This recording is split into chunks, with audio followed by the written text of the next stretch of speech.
واه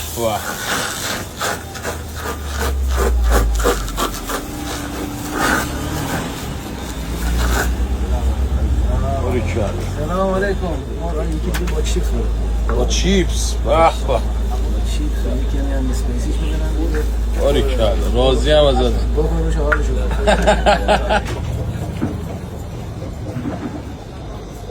که خفن ترین نون رگالای دبی یا اوه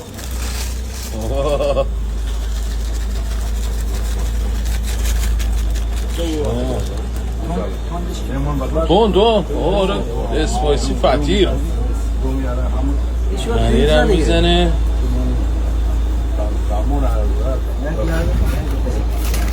حساب کن تا بگیر نه بزنه روغن میزنه شما مجبور بشید بخورید. دست درد نکنه چکریم این نخوده باید باشه کنارش یا نه جدا؟ جداه جدا ولی خب میخورم با همین نون هم میخورم 40 ساعت امارات فقط دیروز کباب شما کردیم من نوکرتم چون داده چاکر من نوکر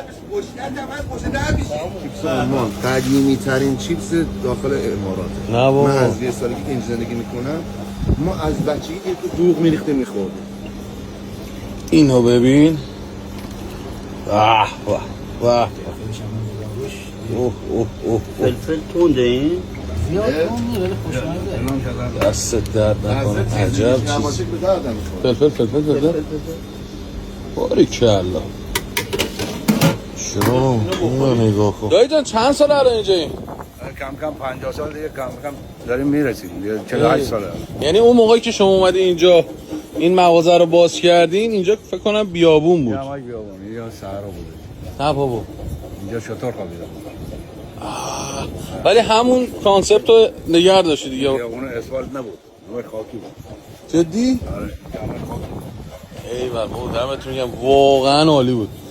خیلی خوشمزه بود. اسفنجات طلا.